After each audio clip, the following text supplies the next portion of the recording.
Sir, she's American. On what basis are you detaining her? Sir, this is federal business. Step back or you'll be arrested for obstruction. Then arrest me.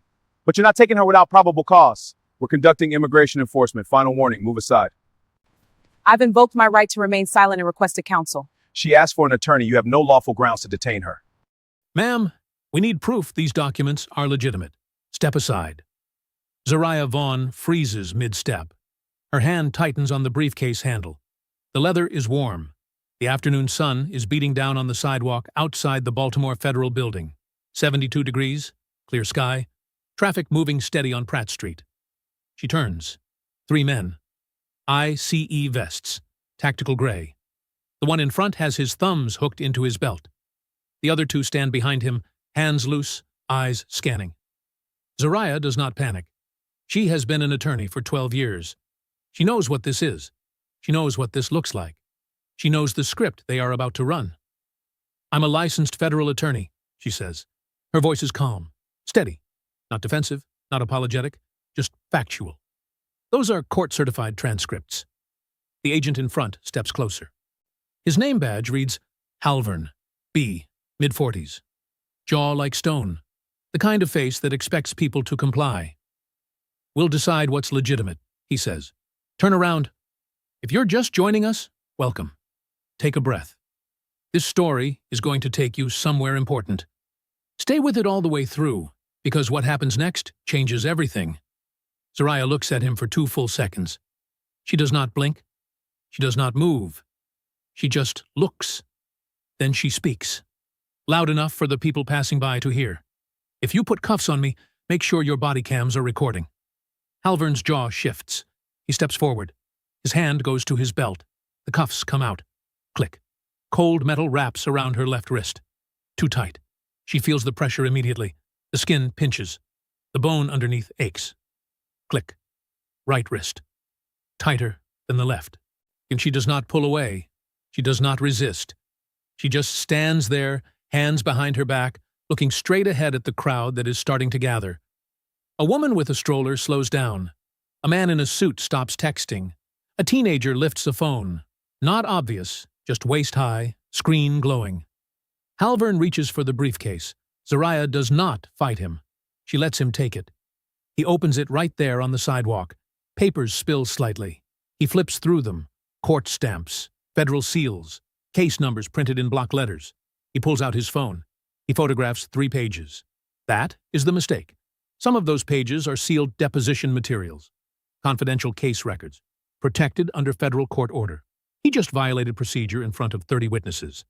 But he does not know that yet. What he also does not know, what none of them see coming, is that someone in the crowd recognizes her. Not her face, her bar number. And that someone has been waiting 30 years for a moment exactly like this. The cuffs dig in. Zariah's wrists are already red. The metal is too tight. She can feel her pulse against the steel. Throbbing. Steady. Her hands are starting to tingle. She does not complain. She does not ask them to loosen the cuffs. She just stands there, breathing slowly, cataloging every detail. Time, 2:47 p.m. Temperature, 72 degrees. Location, public sidewalk. Federal building entrance, Pratt Street, Baltimore, Maryland. Witnesses, 32 people, maybe more. Some walking past, some stopped, some recording. Badge numbers. She has already memorized them. Halvern, B. 4982. The other 2 she will get in a minute. Halvern is still flipping through her briefcase. He holds up a document. Sealed transcript. Red stamp across the top. Confidential. Court Order 24 CV8871. He photographs it anyway. The crowd grows. 40 people now. A news van slows down across the street. A stringer with a camera gets out. This is becoming something. Halvern feels it. He glances at the crowd, his shoulders tense. His hand goes back to his belt. Not the cuffs, the radio. Need a supervisor at the federal building entrance, he says into it. His voice is low, controlled. But there is something underneath it now. Something that was not there 2 minutes ago. Uncertainty. Zariah hears it. She does not smile. She does not react. She just stands there, hands cuffed behind her back, and waits. The silence is heavy. Nobody in the crowd is speaking. They are just watching. Phones out, cameras rolling, capturing everything. What hurts most is not the cuffs.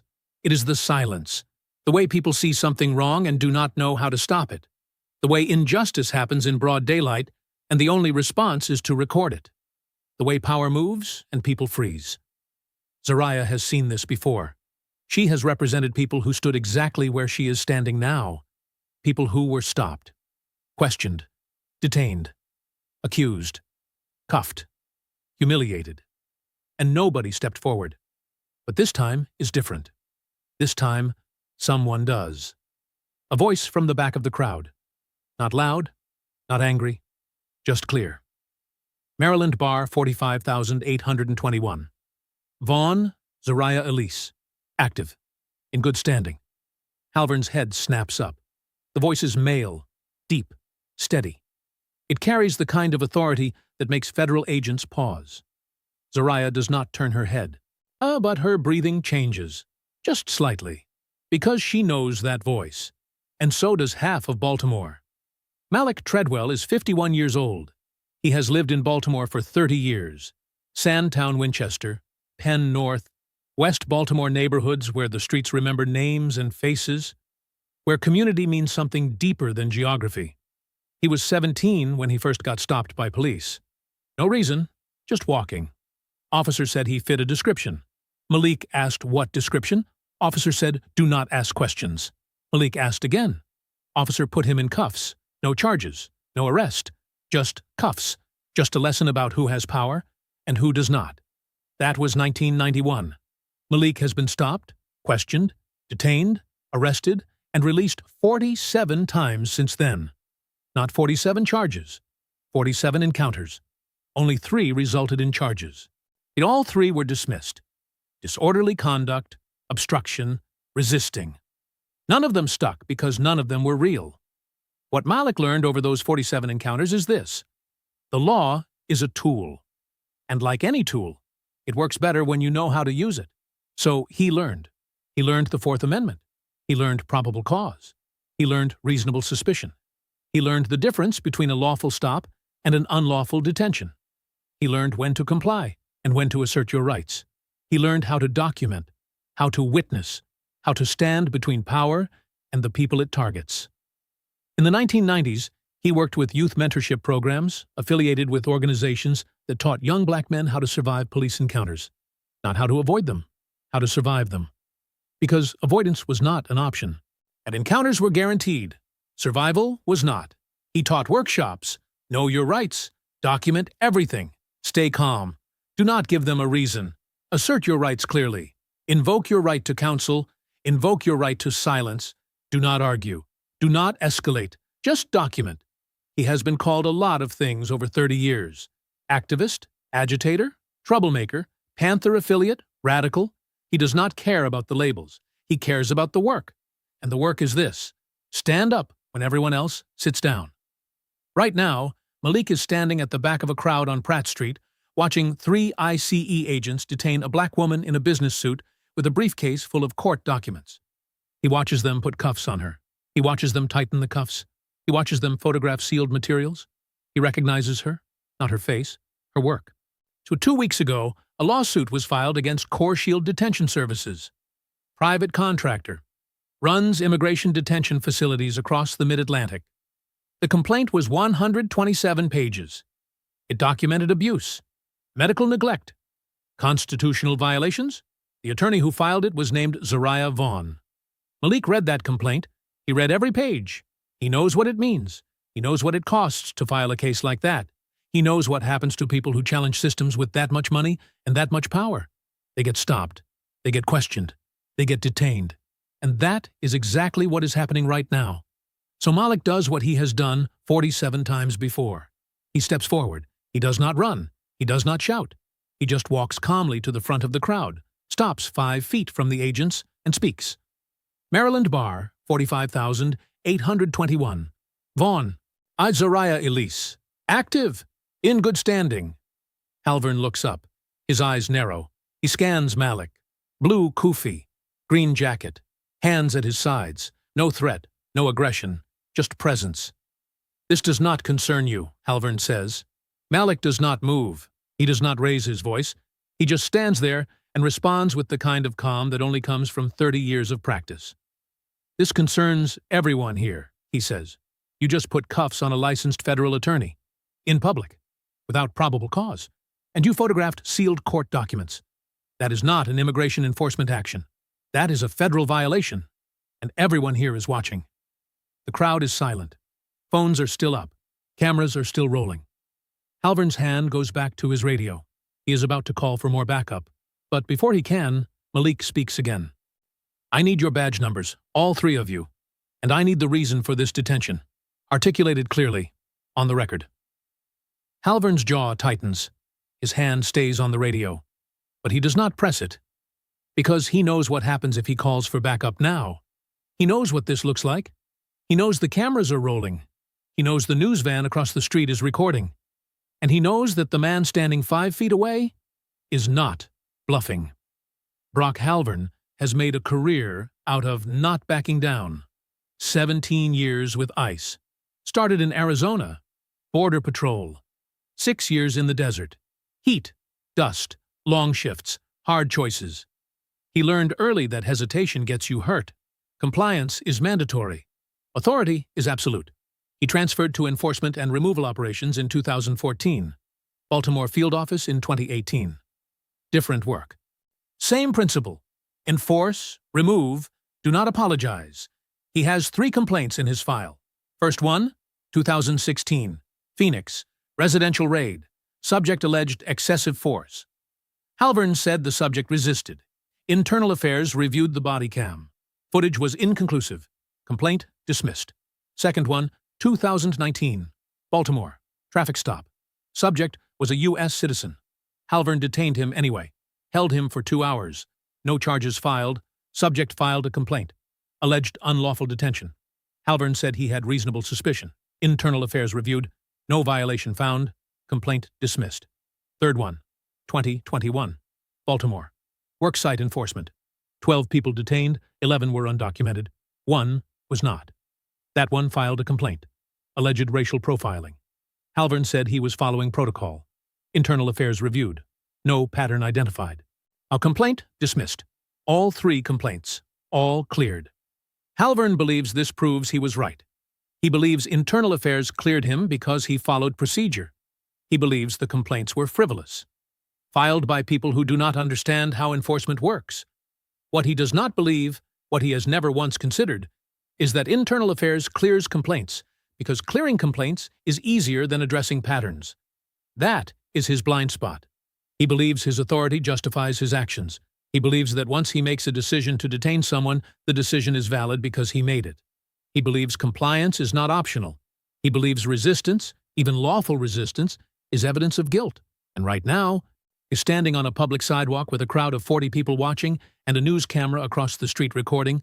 Halvern is making another decision. He is not backing down. 2 other agents are with him. Agent Doyle, 28, 3 years in the field. Quiet. Follows orders. Does not ask questions. Stands 2 feet behind Halvern with his hands on his vest, eyes scanning the crowd. Agent Mercer, 41, 12 years in the field. Experienced. Smart enough to know when a stop is going wrong. Not brave enough to say it. Stands 3 feet to the left, arms crossed, watching Malik. Neither of them speaks. Neither of them steps forward. Neither of them suggests that maybe this stop should end. Halvern looks at Malik, then at the crowd, then at Zariah, still standing with her hands cuffed behind her back, wrists red, breathing steady. And he makes his choice.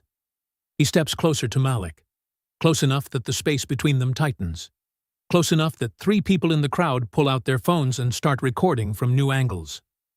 Step back, Halvern says.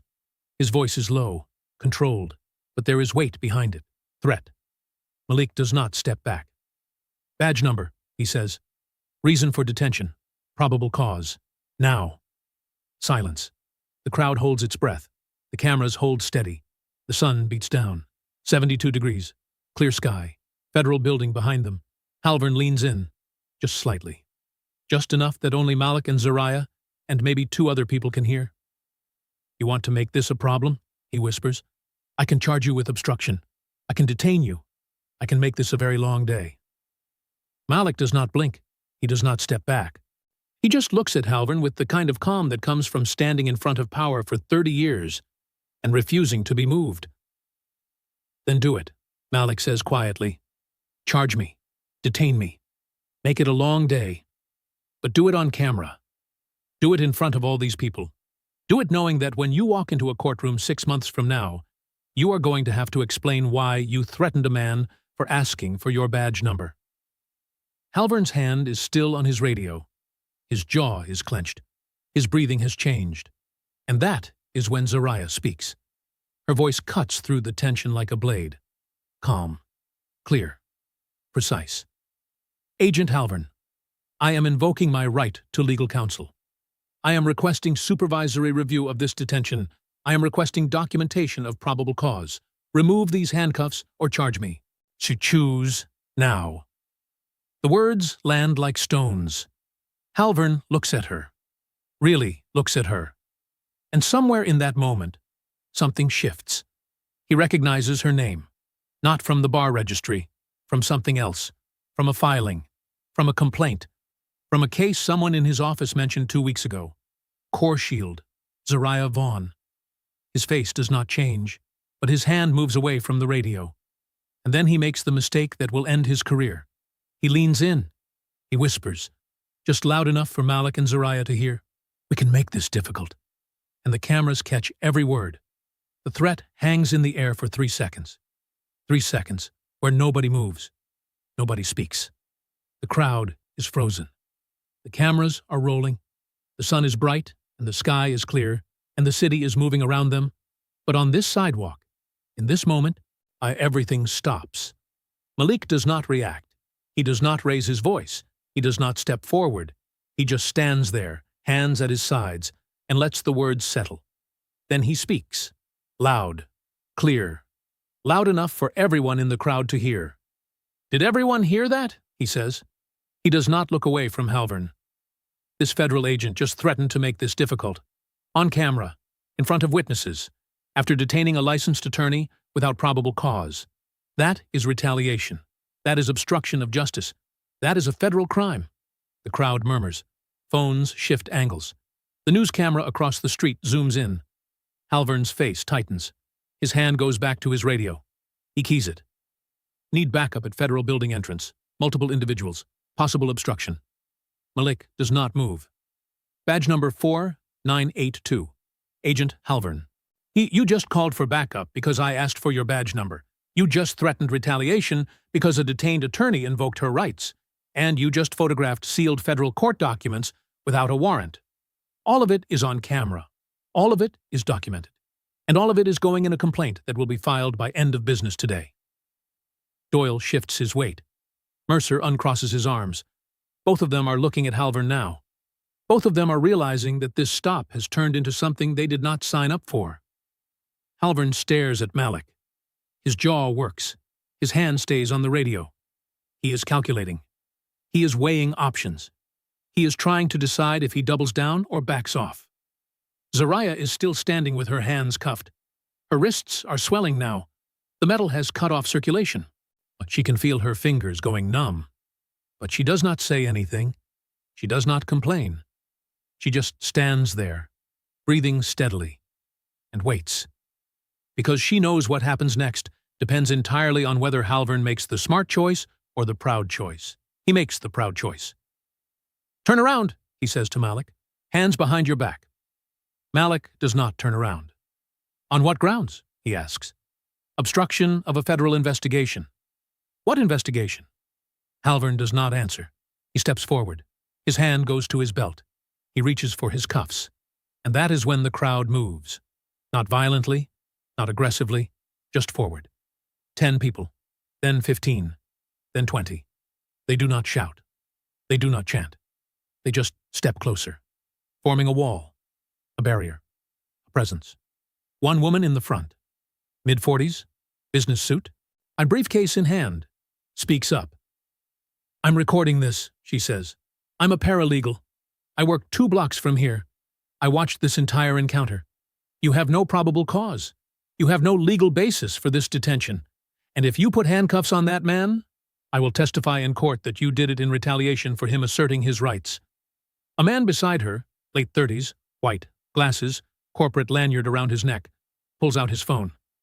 I'm recording too, he says. I'm a federal employee. I just watched you photograph sealed court documents. That's a violation. I'll testify to that. A teenager in the back, maybe 19, hoodie, backpack, lifts his phone higher. I got all of it, he calls out. Every word, every second, from the moment you put those cuffs on her. Halvern freezes. His hand is still on his belt. But he does not reach for the cuffs. He does not step forward. He just stands there, surrounded by cameras, surrounded by witnesses, surrounded by people who are no longer silent. Backup arrives. 2 more ICE vehicles. 4 agents. They step out. See the crowd. See the cameras. See Halvern standing in the middle of it all with his hand on his belt and a detained woman in cuffs behind him. The lead supervisor, a woman in her 50s, sharp eyes, badge that reads Mitchell L., walks up to Halvern. What's the situation? She asks quietly. Halvern does not look at her. He is still staring at Malik. Detained subject for document verification, he says. Individual here is interfering. Supervisor Mitchell looks at Malik, then at Zariah, then at the crowd, then at the cameras. She takes 3 seconds to assess. Then she turns to Halvern. Remove the cuffs, she says quietly. Ma'am, remove the cuffs, now. Halvern's jaw clenches, but he steps back. He walks to Zariah. He unlocks the handcuffs. The metal releases. Zariah's hands come free. She rubs her wrists. The marks are deep red, bruised, swollen. She does not say thank you. She does not say anything. She just stands there, rubbing her wrists, and looks at Halvern. Mitchell steps forward. Ma'am, I apologize for the inconvenience, she says to Zariah. You're free to go. Zariah looks at her, then at Halvern, then at Malik. Badge numbers, she says. Mitchell hesitates, then nods. She recites her own. Halvern recites his. Doyle recites his. Mercer recites his. Zariah does not write them down. She does not pull out her phone. She just listens, memorizes, nods once. Then she picks up her briefcase. She turns. So she walks away. The crowd parts. She walks through them, down the sidewalk, toward the parking garage 3 blocks away where her car is parked. Malik stays. He does not follow her. He just stands there on the sidewalk, hands at his sides, and watches the agents get back in their vehicles and drive away. The crowd disperses slowly. People put their phones away. They talk quietly among themselves. Some of them shake Malik's hand. Some of them ask if he is okay. He nods. He smiles. He says, thank you. And then, when everyone is gone, he pulls out his phone. He has a video. 37 minutes. Every second. From the moment Halvern put the cuffs on to the moment Zariah walked away. He uploads it. Not to social media. Not yet. To a secure server. Time-stamped. Archived. Documented. And then he makes a phone call. Patricia, he says when the line connects. It's Malik. I need you to take a case. What kind of case? Patricia asks. Civil rights? Unlawful detention? Excessive force? Retaliation? All of it on camera. All of it witnessed. And the plaintiff is a federal attorney who just filed a lawsuit against CoreShield 2 weeks ago. There is a pause on the line. Then Patricia says one word. Send it. Malik sends the video. And that is when the real story begins. The video file is 847 megabytes. Patricia Monroe opens it on her laptop at 8:17 p.m. Her office is empty. The building is quiet. She presses play. 37 minutes. Start to finish. Every second. Every word. She watches the cuffs go on. She watches them tighten. She watches Halvern photograph the sealed documents. She watches Malik step forward. She watches the threat. So she watches the crowd move. She watches Supervisor Mitchell arrive and order the cuffs removed. She watches it twice. The second time, she takes notes. Timestamps, dialogue, badge numbers, witness count, camera angles, evidence markers. When the video ends, she leans back in her chair and stares at the ceiling for 30 seconds. Then she picks up her phone. She calls Zariah. The call connects on the second ring. Patricia, Zariah says. Her voice is steady, calm. But underneath it, there is something tight. Something held together by force of will. I saw the video, Patricia says. Zariah does not respond right away. Patricia hears her breathing. Slow, controlled. What do you think? Zariah asks finally. I think you have the cleanest civil rights case I have seen in 10 years, Patricia says. I think the body cam footage alone is enough to win. I think the crowd footage gives us multiple corroborating angles. I think the threat Halvern made on camera is prosecutable retaliation. I think the mishandling of sealed documents is a separate federal violation. I think we can file this tomorrow and have a settlement offer within 2 weeks. Silence. How much? Zariah asks. Minimum? 1.8 million. Realistically? 3.2. If we go to trial and the jury sees that video, 5 million, maybe more. Another pause. Longer this time. What if I do not want the money? Zariah says. Patricia stops. She sets down her pen. She leans forward. Say that again, she says. What if I do not want the money? Zariah repeats. What if I want something else? Patricia has been doing civil rights law for 26 years. She has represented 147 clients. She has heard a lot of things, but she has never heard this. What do you want? She asks. Zariah is quiet for 5 seconds. Then she speaks. I want a public apology.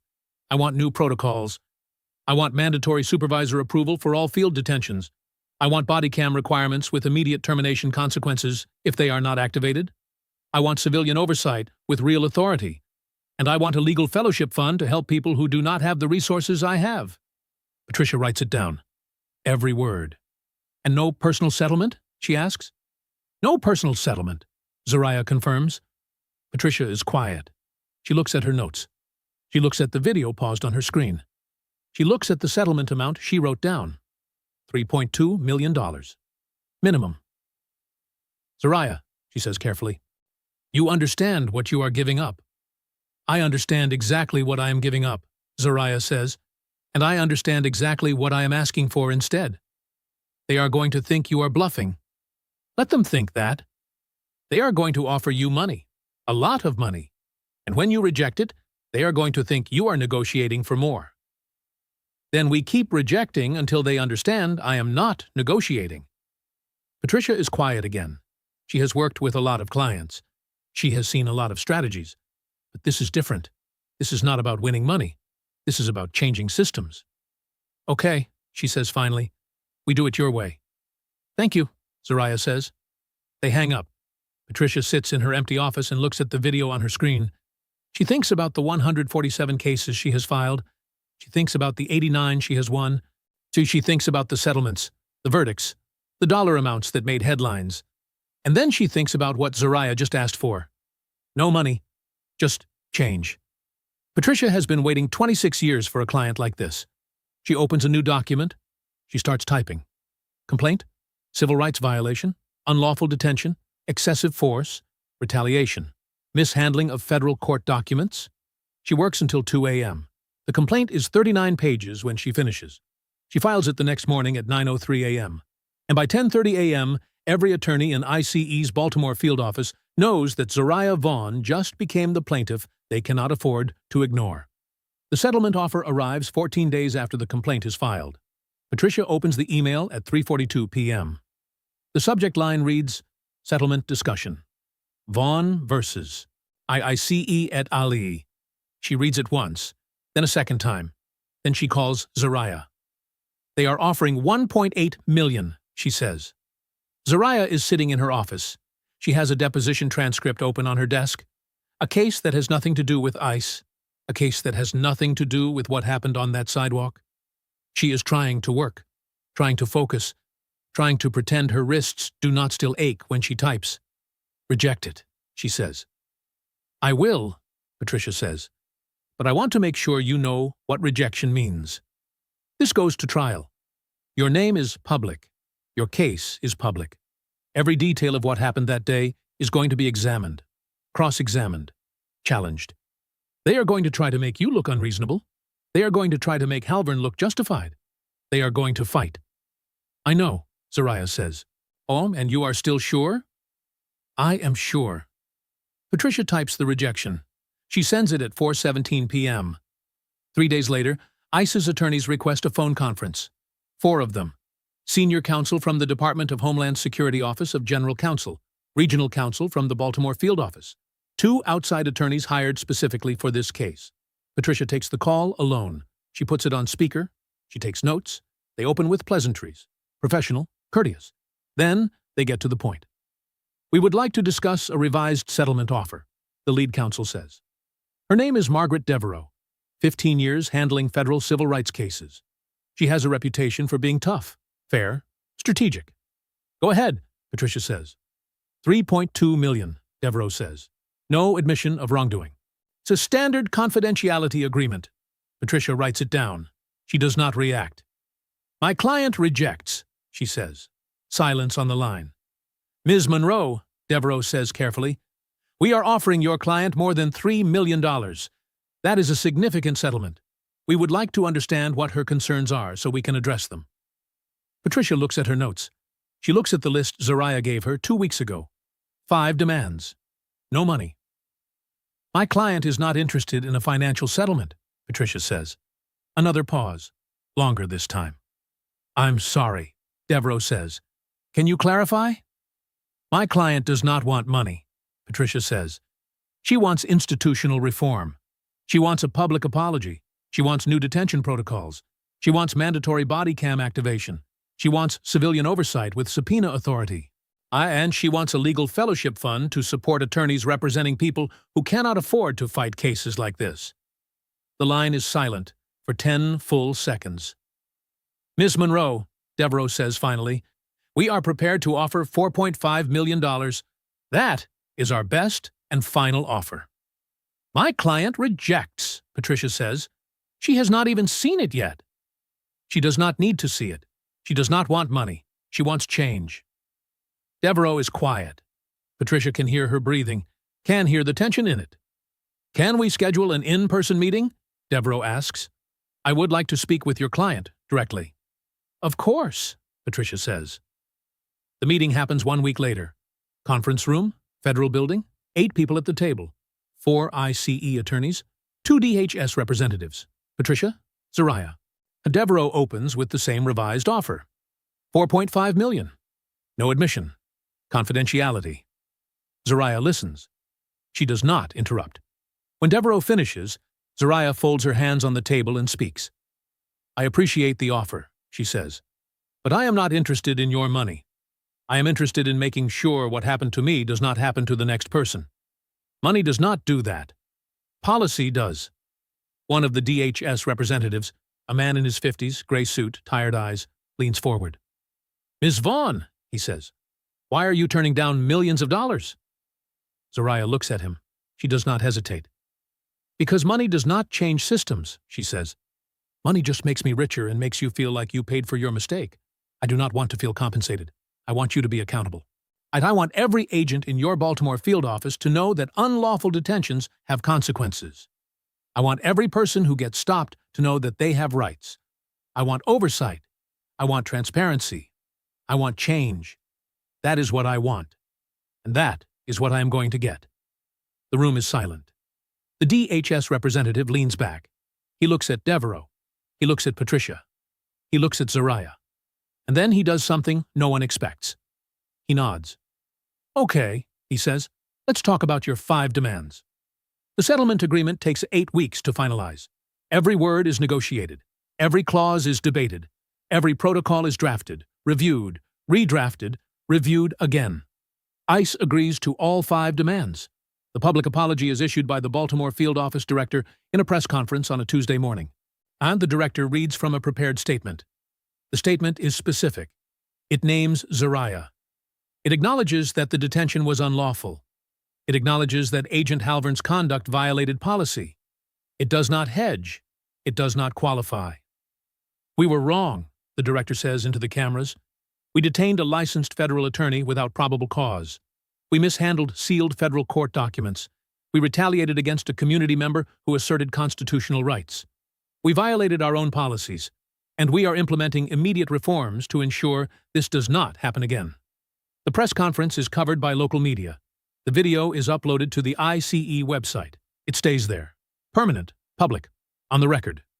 The dual supervisor rule is written into field operations policy within 30 days. No agent in the Baltimore region can detain a U.S. citizen without supervisory approval and documented probable cause. The supervisor must review the basis for the detention. The supervisor must approve it on camera. If the supervisor does not approve, the stop ends immediately. The recording verification protocol is mandatory. Body cams must be activated before any enforcement action begins. If a camera malfunctions, the agent must document the malfunction and request a replacement. If the replacement cannot be obtained, the stop ends unless there is an immediate threat to public safety. Agents who fail to activate cameras face automatic administrative review and potential termination. The Civilian Oversight Board is established with a 2-year pilot program. 9 members, 3 appointed by the city, 3 appointed by community organizations, 3 appointed by ICE in consultation with civil rights groups. The board meets monthly.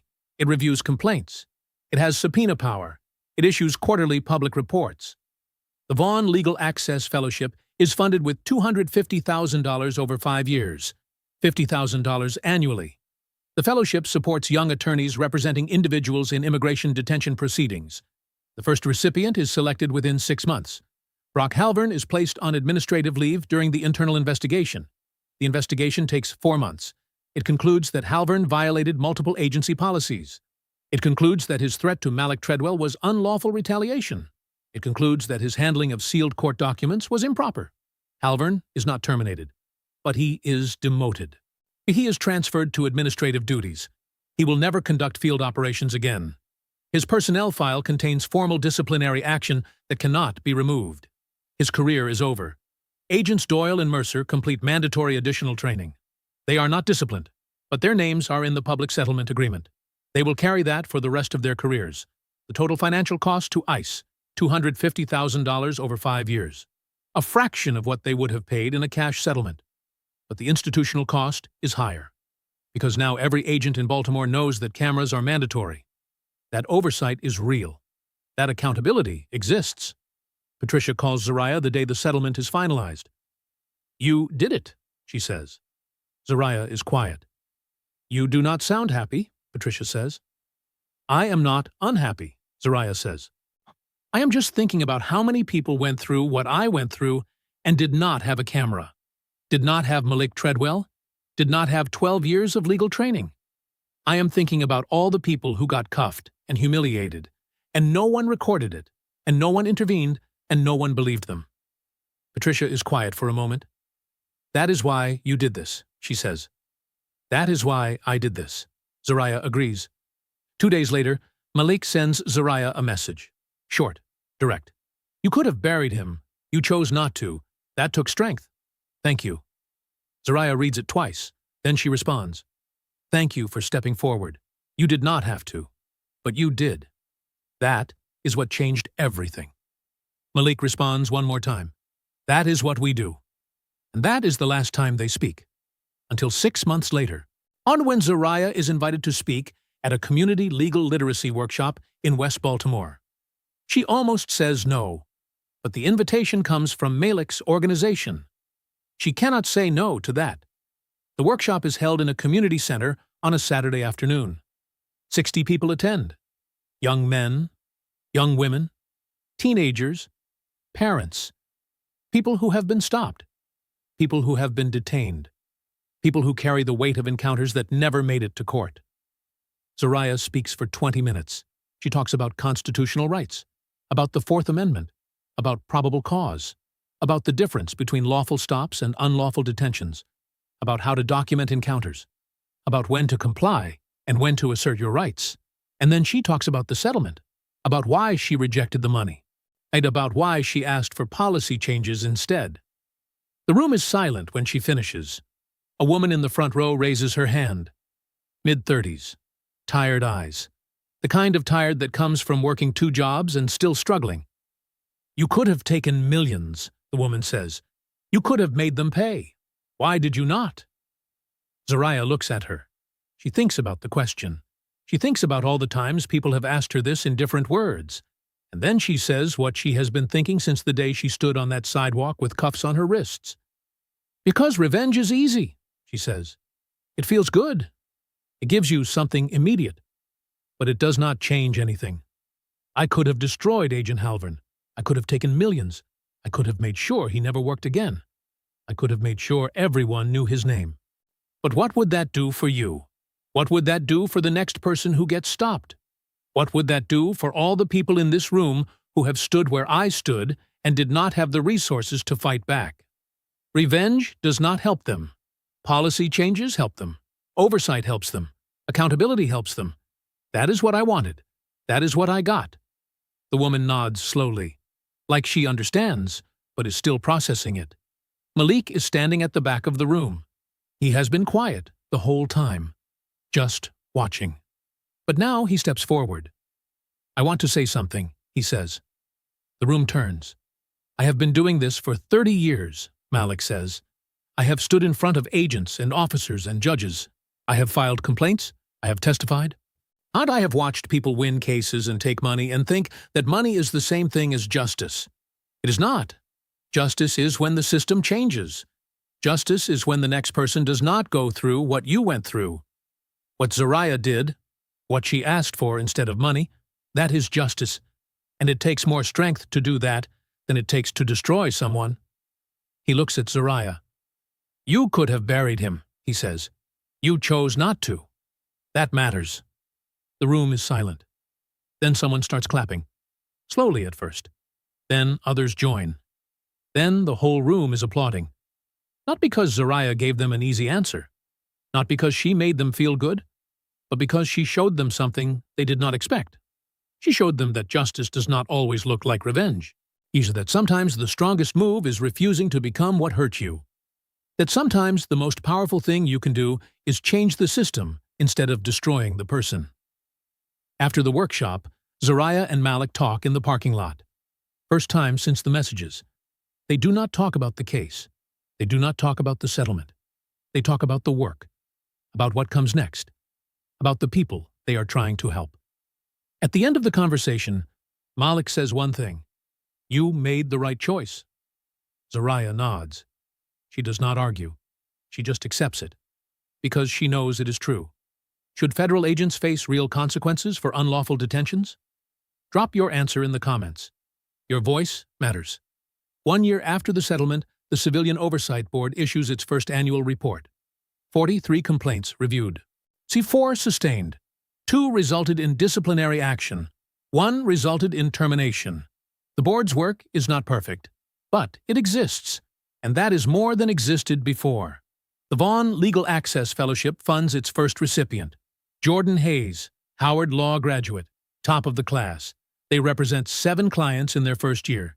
They win 4 cases. They settle 2. They lose 1.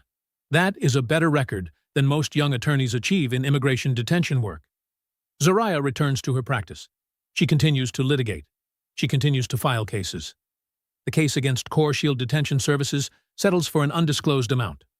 The settlement includes policy reforms, oversight provisions, accountability measures, just like the ICE case, just like every case Zariah will file for the rest of her career. Malik continues to do what he has done for 30 years. He stands, he intervenes, he recites badge numbers and bar numbers from memory. He documents, he supports, he reminds people that they are not alone. Brock Halvern works administrative duties, filing, data entry, report review. He does not supervise, he does not train, he does not make decisions. He will be eligible for retirement in 3 years. He will take it, he will leave with a smaller pension than he planned.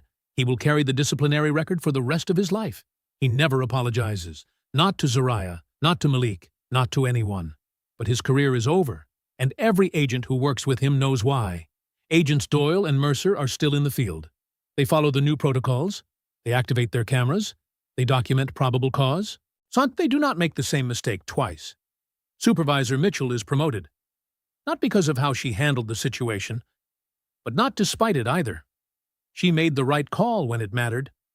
That counts for something. 2 years after the settlement, Zariah runs into Malik at a community event. They talk about the work, about the cases, about the people they have helped, about the people they could not help. At the end of the conversation, Malik says something Zariah will remember. You know what the difference is between revenge and justice? He asks. Zariah shakes her head. Revenge is about the past, Malik says. Justice is about the future. Revenge makes you feel better. Justice makes things better. You chose justice, and that is why what you did matters. Zariah nods. She does not argue. Because he is right. Justice is not always loud. It is not always satisfying. It is not always the thing that feels good in the moment. But it is the thing that lasts. It is the thing that protects the next person.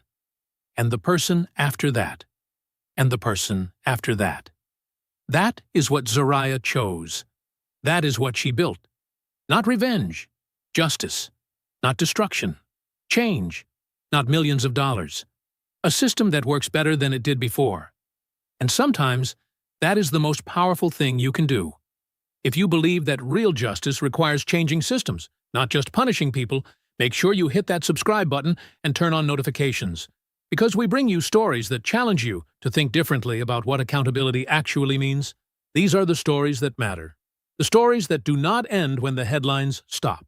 And the stories that show you what happens when someone chooses principle over payment. Drop a comment below and tell us, would you have taken the money or fought for the reforms? Your answer says something about what you believe justice should look like. Share this story with someone who needs to hear it. Because conversations like this one change how we see the world. The next story drops next week. You will not want to miss it. Because justice is not always what you expect. But it is always worth fighting for.